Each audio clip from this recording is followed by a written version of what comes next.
Oh, hey. You're listening to Hypocritical, a podcast by Hypocritic GG.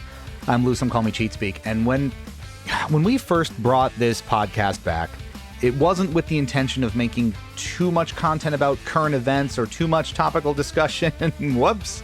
That's definitely what we're doing this time around because we need to talk about the state of Xbox in mid-2025.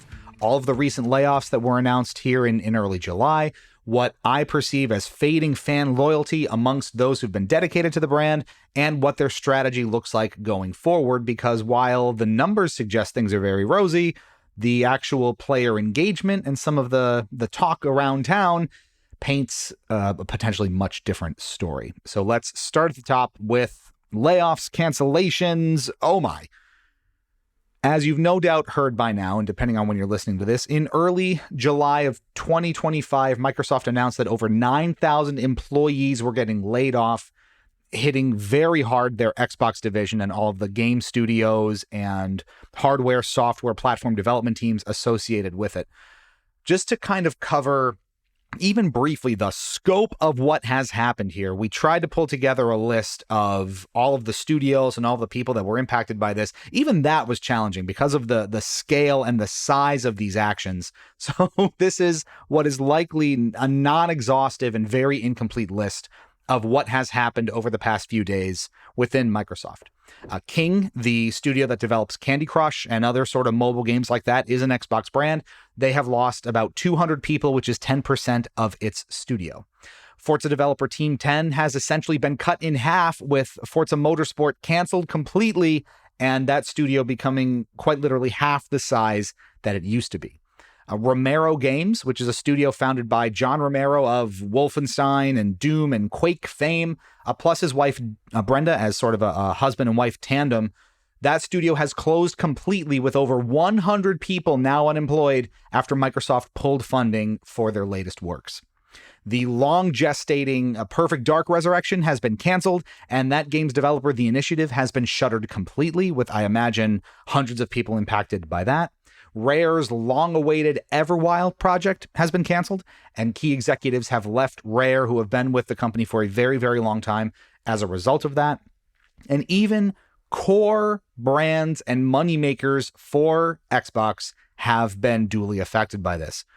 Key Call of Duty developers Raven Software and Sledgehammer Games were affected by this layoff, though the extent of how badly they were impacted is unknown. And Halo Studios also saw some amount of impact from these layoffs, which is amazing when you consider it comes on the heels of about half of that studio getting laid off back when it was still called 343 Industries in 2023. So many of these development studios have been absolutely gutted by this action. And you have to imagine that morale all over the place there is at what must be an all-time low. In addition to this, a lot of internal Xbox teams have been affected as well. The one I want to point out is nearly half of what's called the Xbox User Research Team, which, according to The Verge, is a key team that focuses on quality across Xbox games, the platform itself, and developer tools, something that, as I'll talk about, I think is sorely, sorely needed for that platform and all of its titles. So that is a really, really tough pill to swallow. To point out the context in which all of this is happening, this is an excerpt from the press release and from the announcement from Microsoft's perspective. Quote, "We recognize that these changes come at a time when we have more players, games, and gaming hours than ever before. Our platform, hardware, and game roadmap have never looked stronger." Unquote. That is borderline offensive. But it's also true. If you take a look at the financials, Xbox as a brand pulled in $21.5 billion of gaming revenue in fiscal year 2024. That is up 44% year on year compared to fiscal year 23. A lot of that is driven by Game Pass. We're going to get to Game Pass, don't worry. But it is pretty bold to outright state we are in the best financial position we've ever been in, and then to lay waste to your development and platform development teams in such a manner. That's pretty bold. Now, why is this happening? More than likely, it's the result of, at least in part, their massive Activision Blizzard acquisition, which is still underway, and no doubt they are, cutting out redundancies, clearing up the books, trimming what they perceive as fat to make those finances rosier, because that is a really, really significant hit for them. It was a, 50-60 billion dollar acquisition, something like that. So that's certainly playing a role. And in my estimation, that's got to be a major part of it. Regardless, it's a pretty rough look to triumphantly say, we're doing the best we've ever been, but also goodbye to nearly 10,000 people in what is, I think, the fourth or fifth significant round of layoffs for Microsoft in the past 2 years. It is rough and tumble out there, folks. That is, in all seriousness, it is an exceptionally challenging situation to navigate, I imagine, as an individual contributor or as a cog in that machine over there. When you see the depth to which they are doing some of this cutting, it is really challenging. That's from the inside out. From the outside in, you want to kind of talk about fading loyalty from loyalists and what these sort of actions do and how they speak to the way people are perceiving Xbox as a brand.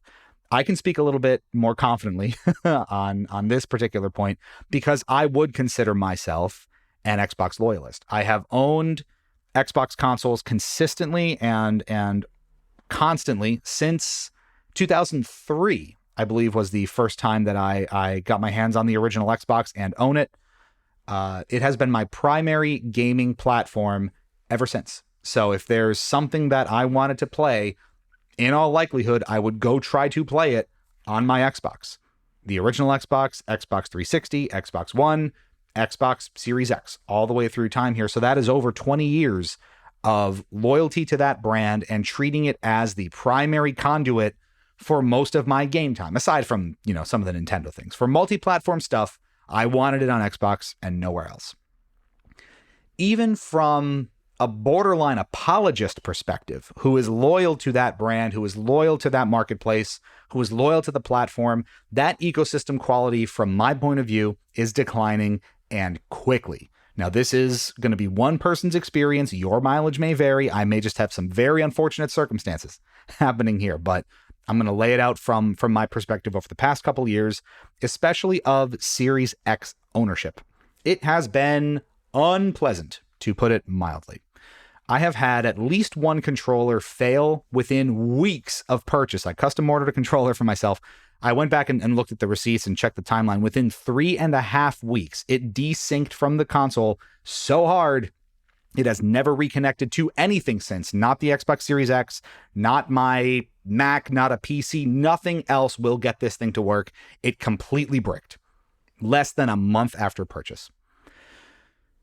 The Series X seems to have problems just maintaining a decent connection to the controllers that do work. I constantly have controllers desync when they are at full battery, when I'm directly next to the thing. When I'm plugged into it with a cable, I'll be in the middle of Fortnite, Halo Infinite, whatever the game is, and it will desync.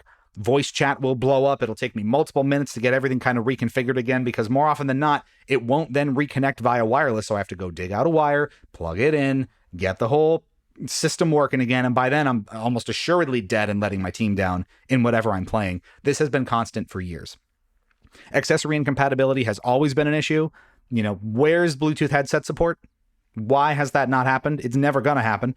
You can name a bunch of different incompatibilities, and that has followed Xbox, throughout the years. To be fair, though, they're not the only publisher or platform with that issue. A lot of game crashes.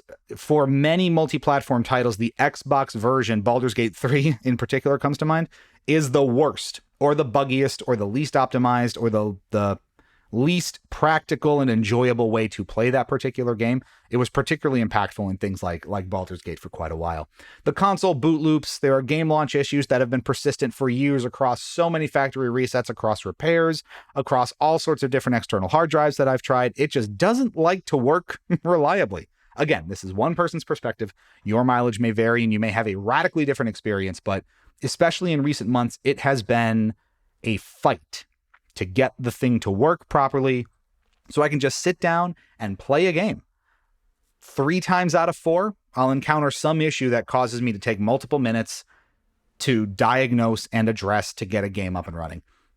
It doesn't make you want to engage with the platform anymore.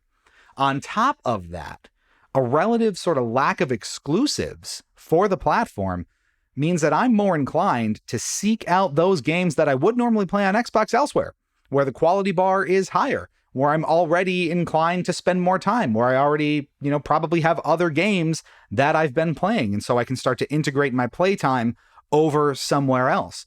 I cannot name a single Xbox exclusive game, not Xbox and PC exclusive, Xbox Series X or S exclusive game that I want to play and that I would consider holding on to my console for just for the sake of playing it. There are likely some legacy titles in, backward compatibility land that would check those boxes, but there's nothing new or on the roadmap that I can think of right now that I would absolutely hold on to this console for, strictly for that sort of dedicated purpose.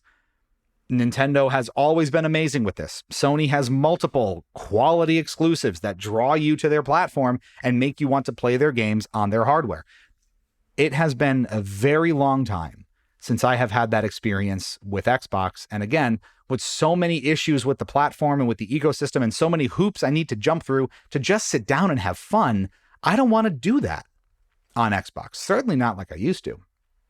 Now, this is possibly reflected in some of the numbers and in some of the sales figures that we see in their latest fiscal report. For fiscal year 24, Xbox console sales are down 13% year on year. Is it exclusively a quality issue? I don't think so. You come to the tail end of a console's life cycle. Remember, the Series X and S, they've been out for 5 years at this point. They were released in 2020, something like that.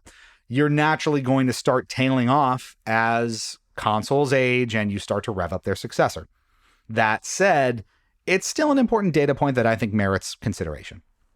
All of this is to consider, what is the strategy going forward for this brand? Again, they're certainly not hurting. They've made more money than they ever have in their past fiscal year, and they are up nearly 50%, but there's going to be pressure for them to continue that upward momentum and to continue that level of growth. How do you do it? Well, to turn a phrase, all Game Pass all the time. It really does seem to be that simple where, from my perspective, it seems like we're at the beginning of a very deliberate transition for Xbox to more of a marketplace focus for the brand. There is seemingly less attention than ever on their hardware offerings, the new ROG Ally branded one notwithstanding, the portable one. There's more focus on Game Pass. There's more focus on shoring up content for that service, and there's more focus on making that service available as broadly as possible. Now we got to talk about Game Pass. And to be completely fair to Game Pass, there are pros and cons to this approach, and relying on a service like this to be your primary conduit to a brand, to its games, to its experiences. There are genuine pros, so let's start there. This gives you immense accessibility for AAA games and big titles that are increasingly getting more expensive. In the age of $70 and $80 games becoming commonplace, multiple new games a year of that size, it starts to become cost prohibitive for really cost-conscious people at a time when, disposable income is certainly not taken for granted. A lot of people who are struggling to make ends meet and rely on this as sort of their primary form of entertainment may otherwise not be able to afford access to the new Call of Duty, plus Starfield, plus whatever big new AAA titles revving up and coming out on the platform. It does provide accessibility and make those titles affordable and available to people sooner than they ever would waiting to hit the pre-owned market or finding other ways to get access to them. In addition, there is a genuine convenience in playing these games more or less anywhere you want to play them, which seems to be that sort of ultimate end goal for services like this. Whatever the screen is that you want to put it on, you can put it on. Your 60-inch living room TV, got it. Your 30-inch PC monitor, got it. Your 11-inch tablet in bed via cloud services with a controller synced up via Bluetooth, got it. Your 8-inch dedicated handheld that you put in your satchel, your laptop bag that goes on the road to you with work on the train, got it. Having access to these titles anywhere you are, in whatever form you want them, at whatever time you want them, is a genuine bona fide advantage of service-based platforms and marketplaces like this. However, there are some very significant cons to it as well. In the age of physical media sort of slowly trickling away and dying a slow death in the game space, these services are a reminder that in that idealized capitalistic world, you don't own anything anymore.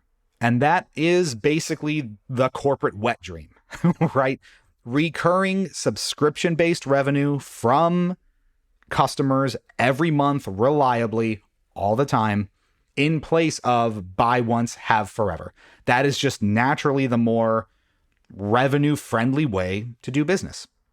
But it is damaging to the player base and to people's beloved console libraries and game libraries the world over, because all of that comes at the whims and the desires and the realities of the people that run these services and the companies that run these services. Microsoft removes Starfield from Game Pass after you put 200 hours into it. Some indie game or smaller title that you loved is going away. Too bad. Guess you're not playing it anymore unless you shell out all that money to buy it new, because there's no way to get these used games anymore. Physical copies don't exist. At the same time, and a little more esoterically maybe, it risks commoditizing games in ways that we already kind of see with streaming services for movies and TV shows. You see a lot of this content being looked at as just that, content, not an experience that you get something out of that resonates and sticks with you. It's background noise. It's filler. It's a blade in a UI. It's a box amongst a million other boxes vying for your attention when you load up an app. You see as much companies like Netflix, when they distribute their content guidelines to production houses and companies that they work with, a lot of those guidelines are based on the fact that you're making content for a service where people have you on in the background and aren't paying much attention. So your plots need to be simple. Your cinematography needs to be simple. Nothing too advanced. People might get lost. We naturally and fundamentally consume games in a different way than we consume movies and TV. It's generally a lot more immersive. It's generally a lot more personalized. There's a lot more personal investment into that in most cases. You can liken it a bit to a very long-running TV series, which I want to point out, streaming services are not apt to produce by themselves anymore. When was the last time Netflix funded season 7 or 8 of anything? You risk having games go the same way, where they become this sort of commoditized, lower quality thing where quantity is what matters and the variety is what matters, not so much how good those things really are. It's sort of been on people's minds with Game Pass for a long time, at least from my perspective.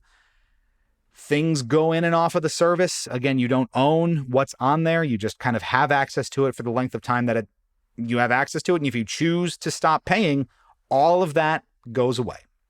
And the library that you've built up in man hours and playtime and personal investment, gone. And there's a genuine risk to that. So to have something like Game Pass in place of, if it's strictly subscription based, in place of that sort of dedicated hardware platform where you own the content, where you own the services, where you own the experience, it's not super consumer friendly, and it's not very player friendly when you think about it. And in the advent of things where you do own something like a live service game, it's going to get shut down one day inevitably. And then again, everything that you've done up to that point is just gone. So it's a little morose, maybe. It's a little bit heavy, but these are the realities of a lot of what we're facing now with this sort of pivot, and with Xbox seemingly leading that charge to go much more toward the marketplace subscription service route. These are questions you got to ask, and these are things that are worth keeping in mind. Ultimately, I'm kind of here about it. Game Pass itself and branded or partnered hardware in some sort of supplemental capacity may well be the path forward for Xbox as an entity that keeps it profitable and growing and lucrative for Microsoft. But it's not a path that I'm particularly on board with as a consumer and as a pretty loyal, sticky person who has been with the brand for a long time.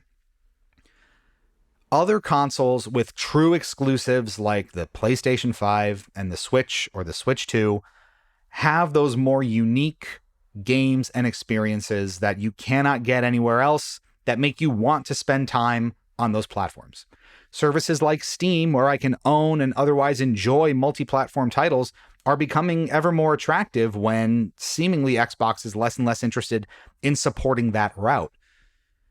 All things considered, the challenges with the ecosystem and the platform itself, the increasingly grim outlook for developers and studios under Microsoft's, let's say, tutelage, and this seemingly Game Pass-focused strategy going forward, to my mind, there's less incentive than ever to boot up the box, and that's the way it goes. How it will ultimately fan out across time by the time you're listening to this, months, maybe years from now, I guess we'll find out. But as of right now, from that perspective, yeah, they're making a lot of money, but at what cost?